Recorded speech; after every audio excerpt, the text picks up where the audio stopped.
नमस्कार, अटल न्यूज में आपका स्वागत है और मैं आपसे मुखातिब हूँ समीर अब्बास। प्रोफेसर वसीम बरेलवी का एक शेर है जिससे मैं शुरू करूंगा आज का इंटरव्यू कि तुम अपने पास रखो अपने सूरजों का हिसाब, मुझे तो आखिरी घर तक दिया जलाना है। और इसी सोच के साथ शुरुआत की थी एक धर्मेंद्र कुमार जी ने।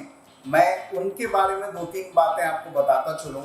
2017 से पहले उनका योग की तरफ कोई खास तवज्जो ऐसा नहीं था, लेकिन उसके बाद उन्होंने एक मिशन बनाया और बरेली के लिए जो वो काम कर रहे हैं वो यकीनन काबिल तारीफ है और काबिल फख्र भी है। वो नोएडा के मूलतः रहने वाले हैं और कई कंपनियों में काम करने के बाद 2017 में जहनी तौर पर और जिस्मानी तौर पर कई प्रॉब्लम उनको हुई। उसके बाद उन्होंने योग का सहारा लिया और उससे निजात पाया और उसको सीखते हुए वो आज उस मुकाम पर हैं, जो बरेली के लिए भी बड़ी बात है। अब हम जब योग की बात करते हैं तो योग का मतलब होता है जोड़ना, यानी हमारे जिस्म और आत्मा को जोड़ना, जिसका हमारी संस्कृति और हमारी तहजीब में भी जिक्र किया गया है और हमारे वेदों में भी जिक्र है। उन तमाम बातों को हम समझने की कोशिश करेंगे कि योग का आखिर है क्या, क्योंकि योग को लेकर, योग पद्धति को लेकर बहुत सारे सवाल हैं और उसको बहुत ही गहराई से, बहुत ही डीपली जो समझ रखते हैं वो धर्मेंद्र कुमार जी हैं, जिन्होंने एक नई शुरुआत की है बरेली के लिए। तमाम विषयों पर बात करेंगे और हम सब जानते हैं कि आज की हमारी जो भागदौड़ भरी जिंदगी है उसमें कितना स्ट्रेस है, कितनी परेशानी है, उन सब से किस तरह से निजात मिल सके, आराम मिल सके, वो सब जानेंगे। अहम बात तो मैं और छोटा सा जोड़ता चलूँ, क्योंकि उनकी ज़िंदगी में भी कुछ ऐसी तकलीफ़ें और परेशानी थी, उसी से योग के ज़रिए उन्होंने उससे निजात पाया और आज अपने मिशन के ज़रिए एक मिशन बनाए हुए हैं कि योग के ज़रिए ज़बरदस्त काम कर रहे हैं। खासतौर से कोरोना काल में उन्होंने जो लोगों को हौसला और हिम्मत दी है योग के ज़रिए, वो यकीनन काबिल तारीफ़ है। तमाम विषयों पर हम उनसे बात करेंगे। मैं आपसे मुखातिब होना चाहता हूँ। उर्दू थोड़ा सा ज़्यादा बोलता हूँ तो बरेली की सरजमीन पर है। मैंने एक तारुफ और इंट्रोडक्शन लिया है, आपकी जो मेहनत है 4-5 सालों की, अगर कुछ इजाफा करना चाहें, वृद्धि करना चाहें, जो मेरा इंट्रोडक्शन है तो कर सकते हैं, उसके बाद हम विषय की तरफ आएंगे। Thank you. सबसे पहले तो सभी का धन्यवाद। मैं आपको बताना चाहूँगा कि आज की डेट में 10 में से करीब 7-8 लोग कहीं ना कहीं स्ट्रेस से गुजर रहे हैं। और जैसा आपने बताया, बिल्कुल सही बताया कि 2017 तक मेरा योग से कोई वास्ता इतना नहीं था। डेफिनेटली एक्सरसाइज करता था बट सिर्फ फिजिकल लेवल पर। 2017 में मुझे कुछ फाइनेंशियल लॉसेस हुए। जिस बिजनेस में मैं था उसमें काफ़ी डाउनफॉल आया, तो मैं एक दौर से गुजर रहा था कि बार बार मैं साइकियाट्रिस्ट के पास जाता था, कई तरह की एलोपैथिक दवाइयाँ खाता था, पर मुझे समझ में नहीं आ रहा था और मुझे कुछ उसका रास्ता नहीं दिख रहा था। 2017 में मैंने कहीं से कुछ सीखा कि ध्यान के माध्यम से, हीलिंग के माध्यम से भी आप ठीक कर सकते हो अपने आप को। तो मैंने कई सारी यात्राएं की। मैंने ऋषिकेश में कई सारे कैंप अटेंड किए और वहाँ पर एक मूलतः, अगर आप जानते हो तो रेकी वर्ड आपने सुना होगा, रेकी हीलिंग मैंने सीखा। कई तरह की ध्यान करना रेकी मैंने सीखी और भी कई सारी मॉडलिटीज मैंने सीखी और उनको अपने ऊपर अप्लाई किया। जब मैंने उनको अपने ऊपर अप्लाई किया तो पाया कि जो मेरी समस्याएं थी, लाइक एंजाइटी, डिप्रेशन और कई तरह की बीमारियां, वो धीमे धीमे स्वतः ही मेरी जिंदगी से गायब हो गई। ना सिर्फ गायब हुई, जिंदगी में एक उत्साह बढ़ता गया। जो मुझे लग रहा था कि अब जिंदगी, यहाँ तक कि जो डॉक्टर्स थे उन्होंने तो कह दिया था कि अब आप 50% काम कर दीजिए, आप जितना भी काम करते हैं, जो भी आप काम करते हैं उसमें आप 50% में काम करिए। बट मैंने वो मंजूर नहीं किया। मैंने योग को अपनाया और ना फिर 50% मैंने और भी ज़्यादा काम किया। उस काम को करते करते मैंने एक मिशन बनाया कि लोगों की ज़िंदगी में सुख, शांति, समृद्धि कैसे योग के माध्यम से, ध्यान के माध्यम से ला सकते हैं, इस पर मैंने काम किया। जी, मैं थोड़ा सा सिलसिले को आगे बढ़ाऊंगा। जी, आपने बड़े अच्छे शब्दों का चयन किया, अच्छी हिंदी बोलते हैं, इसके लिए मुबारकबाद आपको। मैं थोड़ा सा आगे बढ़ूंगा। आपने ये बात कही कि कहीं ना कहीं जहनी तनाव, जिंदगी में स्ट्रेस है, तमाम परेशानी है, वो यकीनन है और हम उसके लिए सीधे तौर पर फिजिकल जो हमारी दवाई हैं वो हम इस्तेमाल करते हैं और जो अपने अंदर हमें झांकना चाहिए हम नहीं झांकते हैं। योग और ध्यान हमारी संस्कृति का हिस्सा है, हमारे वेदों पुराणों में भी जिक्र है। तो मैं ये जानना चाहता हूँ कि योग के जरिए आप किस तरह से अपनी जो सोच है उसको कैसे बदल सकते हैं, तब्दील कर सकते हैं। थोड़ा सा उसका। सबसे पहले तो हम इसको समझें कि योग से क्या होता है और जो एलोपैथी मेडिसिन जो आजकल बड़ी प्रचलित हैं उनसे क्या होता है। जब भी हम कोई एलोपैथी दवाई लेते हैं तो हमारे फिजिकल बॉडी पर वो काम करती है। जो चीज़ डॉक्टर्स को दिख रही होती है उस पर काम करते हैं। अगर हम योग की भाषा में बात करें तो 7 तरह के हमारे शरीर होते हैं। 7 में से 3 शरीर ऐसे होते हैं जो बहुत मुख्य होते हैं और हर किसी को जानने चाहिए और आपके माध्यम से मैं लोगों को बताना भी चाहूँगा। जैसे फिजिकल बॉडी हर कोई जानता है, बट फिजिकल के बॉडी के जो ऊपर एक तल होता है वो होता है एनर्जी बॉडी का, और उसके ऊपर होता है मनोमैकोस कहते हैं उसको, माइंड बॉडी उसको हम कह सकते हैं यहाँ पर समझने के लिए। तीनों तल बहुत इंपॉर्टेंट है अगर आपको हेल्दी रहना है। डॉक्टर के पास हम जाते हैं तो तब तक हमारे शारीरिक तल पर प्रॉब्लम आ चुकी होती है, लेकिन अगर हम इन तीनों तलों को समझ लें और कैसे मन के तल पर, मनोमैकोस पर, माइंड बॉडी पर कैसे हम काम कर सकते हैं और जो हमारे सोच विचार हैं उसको हम अच्छा अगर हम कर लें तो उसका असर हमारी एनर्जी बॉडी पर पड़ता है। सकारात्मक सोच होते हैं तो हम पॉजिटिव रहते हैं, पॉजिटिव हमारी एनर्जी रहती है। वहीं एक नेगेटिव थॉट हमारी एनर्जी को ड्रेन कर देता है, और लगातार हम अगर नेगेटिव सोचते रहते हैं तो हमारी जो एनर्जी है वो डाउन हो जाती है और करीब 6 महीने में उसका असर हमारी फिजिकल बॉडी पर आ जाता है। पहले भी आ सकता है और थोड़ा समय भी लग सकता है, बट वो फिजिकल बॉडी पर उसका असर आते आते थोड़ा समय लगता है। तो अगर हम स्वस्थ रहना चाहते हैं तो अगर हम योग को अपना लें और अपने इन दोनों तलों पर, अपने माइंड बॉडी पर और एनर्जी बॉडी पर हम काम करें तो हम फिजिकल बॉडी पर वो प्रॉब्लम को आने ही नहीं देंगे। एक तरीके से ऐसा कह सकते हैं कि योग के माध्यम से हम जो रूट कॉज है हमारा, यानी कि थॉट्स हैं, उस पर हम काम करते हैं। उसमें कई सारी मॉडलिटीज हैं। अक्सर लोग नहीं समझते हैं कि एनर्जी बॉडी क्या है। एनर्जी बॉडी वही है जो शास्त्रों में बताया गया है कि हमारे शरीर में मुख्यतः 114 चक्र होते हैं, जिसमें से 7 + 2 9, 7 हमारी रीढ़ की हड्डी स्पाइन में और 2 हमारे हाथों में, ये मुख्य चक्र हैं। चक्र बेसिकली और कुछ नहीं होते हैं, एनर्जी सेंटर्स होते हैं। अगर ये एनर्जी सेंटर्स हमारे डिस्टर्ब होते हैं तो हमारी पूरे शरीर में जो 72,000 नाड़ियाँ हैं वो डिस्टर्ब होती हैं, उनको एनर्जी नहीं मिलती है। हमारे जो मुख्य ग्लैंड हैं उनको एनर्जी नहीं मिलती है और हमारे शरीर में रोग उत्पन्न होने लगते हैं। तो बेसिकली जब हम एनर्जी पर काम करते हैं इसका मतलब हम अपने चक्रास को बैलेंस कर रहे हैं। हमारी जो नाड़ियाँ ब्लॉक हो जाती हैं हमारी सोच के कारण, हमारे व्यवहार के कारण, वो नाड़ियाँ खुलने लगती हैं और जो रोग अगर बन चुके हैं तो वो ठीक हो जाते हैं। या फिर अगर आप उनको पहले से करते हैं तो आपको प्रिकॉशन, जिसे कहते हैं ना, precaution is better than cure, वो वाली बात हो जाती है, आपको कभी भी कोई रोग आता नहीं है। जी, मैं थोड़ा सा आगे बढ़ूंगा। तो मैं ये जानना चाहता हूँ आपसे कि अभी आपसे हमारी बात हो रही तो आप कुछ तस्वीर के जरिए दिखा रहे थे। बहुत सारी इंस्टीट्यूशन जो मेडिकल के हैं, एम्स और उसमें उसका इस्तेमाल हो रहा है। अगर कोई तस्वीर के जरिए आप कुछ और थोड़ा सा समझने के लिए, दर्शकों के लिए जी बताना, मैं बिल्कुल बताना चाहूँगा। उससे पहले थोड़ा सा बताना भी चाहूँगा, जितने भी अच्छे डॉक्टर हुए हैं, जो वर्ल्ड लेवल के डॉक्टर हैं, वो हमेशा मानते हैं कि उनसे भी आगे कुछ है, साइंस है, एक पावर को वो हमेशा से मानते आए हैं। उसी क्रम में होता है आवामंडल। आवामंडल आपने अक्सर देखा होगा कि कुछ देवी देवताओं की फोटोग्राफ्स होती हैं, उसके पीछे एक राउंड शेप में कुछ एक दिखाया जाता है, वो बेसिकली और कुछ नहीं होता है, वो आवामंडल होता है। और जितने ज़्यादा लोग स्पिरिचुअल में जाते हैं, मैं कहूँगा कि वो पहुँचे हुए संत होते हैं या जिनको अच्छी आध्यात्मिकता की नॉलेज होती है, उनका आवामंडल भी तेज होता है। कहा जाता है कि एक आम आदमी का जो ऑरा होता है, आवामंडल होता है, वो 10 फीट से लेकर 20 फीट होता है। लेकिन जो ध्यानी लोग होते हैं, जो स्पिरिचुअलिटी में रहते हैं, जो कुछ ध्यान पूजा जो भी आप कह लीजिए वो करते हैं, इबादत का वर्ड बोलेंगे ऐसे लोगों में, वो जो करते हैं उनका ऑरा फैलता जाता है और वो पॉजिटिव इंसान के रूप में भी जाने जाते हैं। तो आजकल के समय में क्या हो गया कि जब नेगेटिव थॉट रहते हैं तो जो हमारा ऑरा है वो डिस्टर्ब हो जाता है, वो संकुचित हो जाता है। आजकल पहले समय में लोग देखकर बता देते थे कि आपकी बीमारी आने वाली है या आप इस समस्या में हो।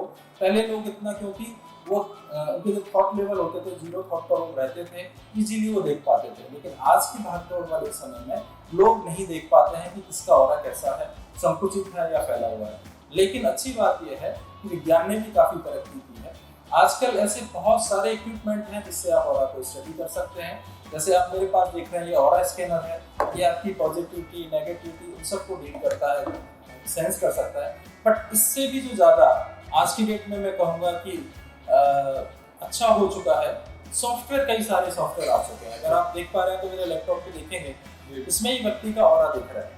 इस ऑरा में ऑरा का मतलब थोड़ा ऑरा का मतलब, ऑरा मींस आभा मंडल, हिंदी में कहते हैं आभा मंडल, इंग्लिश में हम बात करते हैं इलेक्ट्रोमैग्नेटिक फील्ड। हर चीज के सराउंडिंग में, अगर आप क्वांटम साइंस की बात करें, बाकी सब भूल जाइए, सिर्फ क्वांटम साइंस की बात रखिए। क्वांटम साइंस कहती है कि हर चीज के डेप्थ में जाएंगे तो अणु परमाणु होते हैं, प्रोटॉन्स होते हैं, न्यूट्रॉन्स होते हैं, इलेक्ट्रॉन्स होते हैं, और ये लगातार घूम रहे होते हैं। कोई भी चीज सॉलिड नहीं है एज पर क्वांटम साइंस। हर चीज वाइब्रेट कर रही है, घूम रही है, हर चीज के अंदर वाइब्रेशन है। तो मेरे अंदर भी वाइब्रेशन है, आपके अंदर भी वाइब्रेशन है। ये टेबल देख रहे हैं, ये भी सॉलिड नहीं है, इसके अंदर भी आप जाएंगे तो अणु परमाणु है। तो ठीक वैसे ही हर चीज वाइब्रेटिंग कर रही है। इंसान का भी एक वाइब्रेशन का पैटर्न है, कोई भी सॉलिड चीज देखेंगे उसका भी एक वाइब्रेशन का पैटर्न है।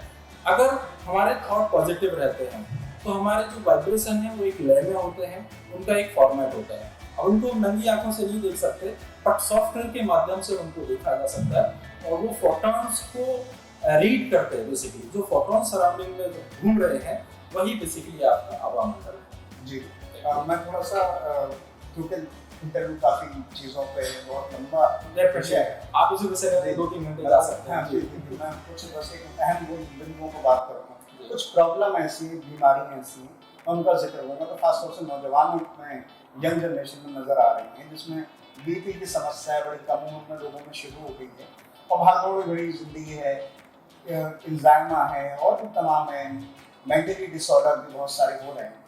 तो इन चीज़ों का खासतौर से जो सीधा संबंध है, योग में जो है वो ताकत है, वो इन चीज़ों से बेहतर कर सकती है। तो अगर मान लें किसी को ये परेशानी है जो मैंने जिक्र किया, या जो कोरोना से ग्रस्त होने के बाद ठीक हुआ और वो कहीं ना कहीं उसका जो हौसला और हिम्मत है वो कमज़ोर हो, उसको किस तरह से बेहतर किया जा सकता है, मैं चाहता हूँ सब विषयों पर रोशनी में।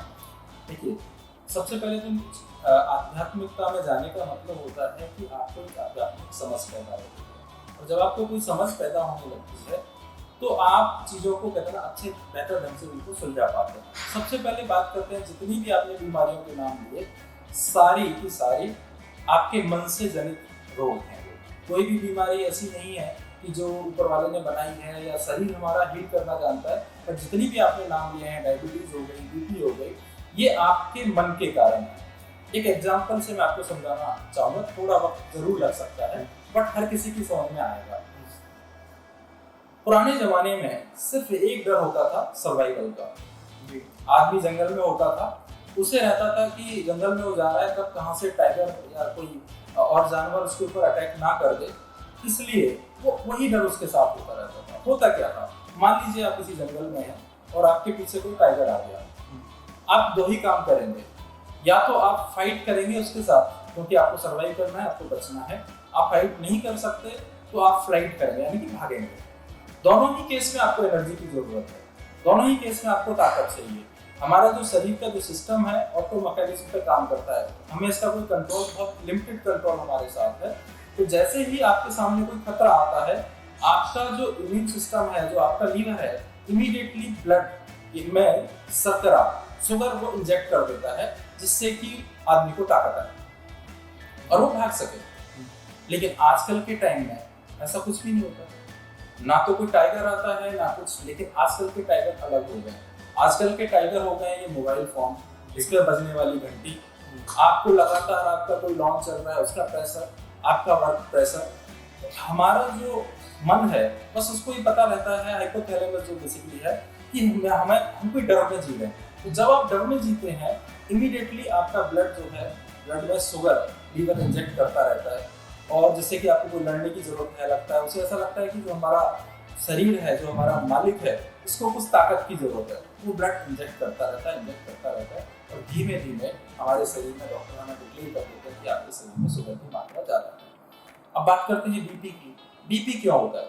बीपी को आप इस एग्जाम्पल से समझ लीजिए, मैं बहुत ही लेमैन की भाषा में समझा रहा हूँ कि मान लीजिए आप फ्लैट में रहते हैं और तीसरे माले पर रहते हैं और फ्लैट में आग लग जाए, आप क्या करेंगे? पानी का पाइप लाएंगे। पानी का पाइप नॉर्मल जो प्रेशर होगा वहां तक नहीं जाएगा, आप उसमें आगे या तो पानी पाइप को हाथ से दबाएंगे या उसमें कोई नोजल चढ़ाएंगे, जिससे कि प्रेशर बन जाए और वो पानी थर्ड फ्लोर तक जा सके। अब कभी कभार के लिए ठीक है, लगातार अगर ये प्रॉब्लम बनी रहे तो पाइप फट सकता है। ठीक वैसे ही जो ब्लड है हमारे एक सेल तक जाता है, हमारे को कोई समस्या हुई, कोई प्रेशर आया, तो हमारा जो आर्टरीज हैं वो हमको खिंचता देता है, सपोर्ट देता है, जिससे कि प्रेशर ज़्यादा हो जाए और हमारे डीप सेल तक ब्लड पहुंच सके, जो खाना है डीप सेल तक पहुंच सके। लेकिन जब लगातार हम किसी तनाव में रहते हैं तो ये आर्टरीज की एक कहते हैं ना, एक आदत बन जाती है, स्क्वीज रहना, तनाव में रहना, और हमारा जो बीपी है वो बढ़ जाता है। जैसे ही हम अपने आप को, उस प्रेशर को, जो भी स्ट्रेस हमको किसी भी कारण से आ रहा है, उसको समझने लगते हैं और उसको समझ के उसको क्योर करने के लिए हम ध्यान करते हैं, प्राणायाम करते हैं, योगा करते हैं, वो समझ हमको पैदा होती है और वो स्ट्रेस कम होता है। और स्ट्रेस कम होने से जितनी भी जो आपने बीमारियों के नाम लिए, चाहे वो बीपी हो, चाहे शुगर हो, चाहे कोई स्किन डिसीज हो, ये सारी की सारी प्रॉब्लम ऑटोमेटिकली दूर हो जाती है। जी, वैसे तो विषय बहुत हैं, बहुत सारी विषय ऐसे हैं जिस पर हम बात कर सकते हैं और भविष्य में करेंगे जी। हमने काफ़ी चीज़ों को छूने की कोशिश की है। अब एक दो सवाल बस और रह गए हैं। किस तरह से आप लोगों को मुहैया करा रहे हैं, क्या क्या फैसिलिटी? पहले तो मैं जी जी, और खासतौर से जो आपकी ऑर्गेनाइजेशन है वो किस तरह से काम कर रही है, वो भी बड़ा महत्वपूर्ण बात है कि लोगों को पता होना चाहिए। हमारी संस्था का जो नाम है बीइंग स्पिरिचुअल फाउंडेशन, यानी कि आध्यात्मिक बनो, ऐसा हमारी संस्था का मिशन है, नाम है। और हम चाहते हैं कि हर किसी के जीवन में हम एक आध्यात्मिक स्तर पर हम इसको एड ऑन कर सकें। स्पिरिचुअल होने का मतलब क्या है, पहले तो हम इसको समझ लेते हैं। स्पिरिचुअल होने का मतलब है नोइंग एंड बिलीविंग, मतलब चीज़ों को पहले समझो और उसके बाद मानो। स्पिरिचुअल का मतलब है अभाव से लेकर अहोभाव की जो यात्रा है। मतलब जब आप आते हैं ध्यान में, जब आप स्पिरिचुअल होते हैं, तो आप किसी चीज़ का अभाव में नहीं रहते। आप ये नहीं कहते मेरे पास ये नहीं है, मेरे पास ये नहीं है, या मैं अचीव नहीं कर पा रहा हूँ, बल्कि आपके पास जो है उसके प्रति आप आभारी होते हैं। और जैसे ही आप किसी भी चीज़ के होने में कि मेरे पास इतना सब कुछ है, इस भाव में आते हैं, ऊपर वाला भी आपको बहुत कुछ देने लगता है। आपने देखा होगा जो लोग रोते रहते हैं मेरे पास ये नहीं है, ये नहीं है, ये समस्या है, उनके साथ समस्याओं में इजाफा होता रहता है। बट जो लोग हमेशा अहोभाव में रहते हैं, ऊपर वाला भी उनको और देता है। बाइबल में मैंने एक बार पढ़ा था, जीसस कहते हैं जिनके पास कम है उनसे वो भी छीन लिया जाएगा, और जिनके पास है उनको और दिया जाएगा। बहुत ही गहरा अर्थ है इसका। मतलब सिर्फ ये है कि जो लोग अहोभाव में रहते हैं, ऊपर वाला उनको और देता है, और जो लोग अभाव में रहते हैं, एक ना एक दिन वो ऐसी एनर्जी क्रिएट करते हैं, यूनिवर्सल क्वांटम साइंस की मैं बात करूं, वो ऐसी एनर्जी रेडिएट करते हैं कि उनसे जो है वो भी चला जाता है। तो हम अपने संस्था के माध्यम से कई प्रकार के ध्यान के प्रोग्राम चलाते हैं, कई प्रकार की हीलिंग मॉडलिटीज कराते हैं, हीलिंग देते हैं, और ना सिर्फ हीलिंग देते हैं, कई प्रकार के हीलिंग कोर्स कराते हैं। जैसे रेकी आपने सुना होगा, क्वांटम रेकी, क्वांटम बहुत इंपॉर्टेंट है आज के युग में, क्वांटम हीलिंग हम कराते हैं। इसके अलावा करना रेकी है, क्रिस्टल थेरेपी है, और भी कई प्रकार की जो मॉडलिटीज हैं वो हम लोगों को सिखाते हैं। इसमें संडे को हम 7:30 बजे हमारा जो सेंटर है, यहाँ पर हम फ्री ऑर्गेनाइज करते हैं। काफ़ी लोग यहाँ पर आकर के, किसी भी तरह के लोग यहाँ पर आते हैं और किसी भी धर्म के लोग आते हैं, क्योंकि हम ध्यान कर रहे हैं, ठीक है। और इसके अलावा ऑनलाइन भी हम रोजाना सैटरडे को रात को 9 बजे ऑनलाइन जूम प्लेटफॉर्म पर हम कराते हैं। इसमें भी काफ़ी लोग देश विदेश से पार्टिसिपेट करते हैं हमारे साथ। जी, बहुत ही खूबसूरत लफ्ज़ों में, बहुत अच्छे शब्दों में आपने तमाम बात कही, और बहुत सारी मुबारकबाद और शुभकामनाएं आपके लिए। बस एक काफ़ी सवाल चलते चलते मैं पूछ लेना चाहता हूँ, क्योंकि विषय तो बहुत हैं, आपने और कुछ चीज़ें मुझे बताई, भविष्य में उन पर बात करूँगा। बड़ी ज़िंदगी में आपने तमाम कामयाबी और बुलंदी हासिल की। जो योग है, बरेली में एक नई बुलंदी, ऊंचाई आपके संरक्षण में बढ़ रहा है। इतनी बिजी लाइफ के बीच कहीं ना कहीं अपने मनोरंजन के लिए आप क्या कर पाते हैं? वैसे तो योग हो या इबादत, ये भी कहीं ना कहीं एंटरटेनमेंट है, लेकिन कुछ और भी चीज़ें होंगी जो आपकी ज़िंदगी में और भी मायने रखती हैं। एंटरटेनमेंट बहुत ज़िंदगी का अहम पार्ट है, उसके बारे में अपनी ज़िंदगी में किस तरह से करते हैं, उसके बारे में। जब आपको आध्यात्मिक समझ पैदा हो जाती है तो आप अपने आप में ही एंटरटेनमेंट करते हैं। आपको कुछ भी बाहर ढूंढने की जरूरत नहीं है। अगर मुझसे बात करेंगे तो जनरली लोग एकांत में डरते हैं, मैं कहता हूँ कि मुझे एकांत में बहुत अच्छा लगता है। अगर आपको अकेले रहने में डर लगता है, किसी की याद आती है, दैट मीन्स आप अपने अंदर की यात्रा पर नहीं हैं। अभी भी आप बाहर सिक्योरिटी ढूंढ रहे हैं, लोगों का साथ ढूंढ रहे हैं, मेरी बात भी है। बट फिर भी अगर आप मुझसे पूछेंगे कि आपको क्या अच्छा लगता है, कैसे अपने आप को एंटरटेन करते हैं, जब भी मुझे मौका मिलता है मैं बच्चों के साथ, अपने बच्चों के साथ नहीं, कोई ग्रुप मिल जाए, विशेषकर किसी ऐसी बस्ती के लोग जहाँ पर बहुत सारी चीज़ें नहीं होती हैं, बहुत सारे अभाव होते हैं उस बस्ती में, वहाँ जाना बहुत पसंद करता हूँ। जैसे अभी देवी जागरण का जो होता है ना, 9वें दिन जो पार्टी कराते हैं, मेरे घर में भी हुआ, बहुतों के घर में होता है। बहुत लोग कन्या भी खिलाते हैं, और मुझे नहीं पता कन्या खिलाने से देवी माँ खुश होती हैं, कितना उनको ब्लेसिंग देती हैं, बट मुझे इतना पता है कि वो जो कन्या आती हैं उनके चेहरों पर खुशी आती है। लाइक इस प्रोग्राम में मैंने क्या किया कि जो मेरी कार है, मैंने सबको उसमें बिठाया और पूरा कॉलोनी का मैंने उनको राउंड लगाया। बिलीव करिए पूरे साल में शायद ये अच्छा काम मैंने किया होगा। इससे जो मुझे आनंद प्राप्त हुआ, या यूँ मैं कहूँ कि मेरे कार के जो पैसे वसूल हुए, उस दिन वो कार के पैसे वसूल हुए जब बच्चों ने कहा थैंक यू अंकल, हम आज पहली बार कार में बैठे हैं। और मैंने उनसे फिर वादा भी लिया, बेटा मेहनत करोगे, वादा करो मेहनत करोगे और अपनी मम्मी पापा को और अपने पूरे परिवार को कार में बिठाओगे, बहुत आनंद आया। बहुत सारी शुभकामनाएं, बहुत सारी मुबारकबाद आपकी ऑर्गेनाइजेशन के लिए, आपके लिए। आप यकीनन बरेली के लिए बहुत ही अलग, सबसे अलग काम कर रहे हैं, और योग के जरिए, जो कि हमारी संस्कृति का अहम हिस्सा रहा है और जिसको हम धीरे धीरे भूलते चले गए। हम आयुर्वेदिक, एलोपैथिक, होम्योपैथिक, सर्जरी, इसकी तरफ बढ़ते चले गए, जबकि परेशानी का निदान हमारे खुद के अंदर है। एक मैसेज आपके चलेगा, बिल्कुल एक पैगाम, एक मैसेज जरूर दें। और ये महीना खासतौर से दोनों तरह से हिंदू समुदाय में भी लगातार पर्व चलते हैं और मुस्लिम में भी रमजान चलते हैं। देखिए, मैं मैसेज देना चाहूँगा कि जनरली जैसे ही स्पिरिचुअलिटी वर्ड आता है तो लोग सोचते हैं कि अभी हमारा समय नहीं है इन चीज़ों के लिए, अभी हम पैसा कमाएंगे, अभी हम कुछ हमारे ज़रूरी काम हैं उनको पहले पूरा कर लें। लेकिन मैं आपसे कहना चाहूँगा कि स्पिरिचुअलिटी पे जैसे ही आप आते हैं, जैसे ही अपने अंदर ध्यान, योग, इन चीज़ों को अपनाते हैं, तो ऐसे मान लीजिए कि आपकी लाइफ जो भी आप पाना चाहते हैं वो 2 गुना 3 गुना हो जाएगी। स्पिरिचुअलिटी उनके लिए और ज़्यादा है जो अभी काम काजों में या अपने पेट के लिए स्ट्रगल कर रहे हैं या कुछ अभी पाना चाह रहे हैं। स्पिरिचुअलिटी से आपकी जो भी आप पाना चाहते हैं, जो भी आपने गोल बनाए हैं, उनको इजीली, बिना किसी स्ट्रेस के, आसानी से और लोगों की मदद करते हुए प्राप्त कर सकते हैं। तो स्पिरिचुअलिटी सभी के लिए है, जो स्पिरिचुअल वहाँ पर चल चुके हैं उनके लिए तो है ही है, और जो भी सोच रहे हैं कि अभी वो समय आएगा, वो समय आज ही है, हमारे साथ या किसी के भी साथ इन सारी चीज़ों में, जैसे कि आप स्पिरिचुअल बन सकें, इन चीज़ों को आध्यात्मिक समझ के दे सकें, आप जुड़ सकते हैं। चलिए, बहुत सारी शुभकामनाएं एक बार फिर से आपको। Thank you. तो हमारे साथ धर्मेंद्र कुमार जी, जिन्होंने योग के बारे में बेहद गहराई से और बेहद ही खूबसूरत शब्दों के जरिए बताया। भविष्य में हम बहुत सारे विषय हैं जिस पर बात करेंगे।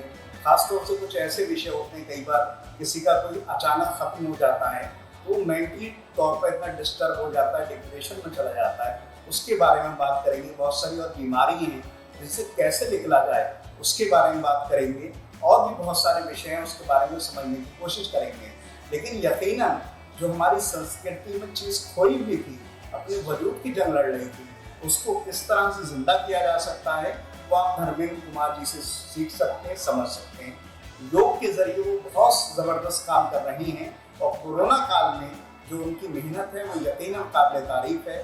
बहुत सारी शुभकामनाएं उनके ऑर्गेनाइजेशन को, वो आगे बढ़ें, तरक्की हासिल करें और कामयाबी की बुलंदी हासिल करें।